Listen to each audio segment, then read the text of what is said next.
आपको पता है मुझे दुनिया में किन लोगों से डर लगता है? मुझे ऐसे लोगों से डर लगता है कि मुझे कभी कोई ये ना कह दे कि मैं अपना मामला अल्लाह ताला के यहाँ पेश करता हूँ या करती हूँ। और मैं आपको भी आज यही बात कहूँगा कि अपनी ज़िंदगी में कभी भी ऐसा मौका मत आने दीजिएगा।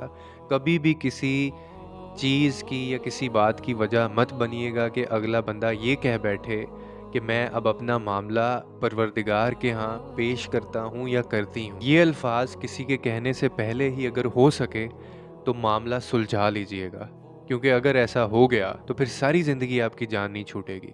और उसकी एक वजह है, उसकी वजह ये है कि वो जो पाक ज़ात है ना, उसके यहाँ ना तो जज बिकते हैं और ना ही गवाह खरीदे जा सकते हैं और ना ही वकील, क्योंकि वो खुद ही जज है, खुद ही वकील है और खुद ही गवाह भी है। और जिन तराजुओं के अंदर इंसाफ होगा ना, वो तराजू भी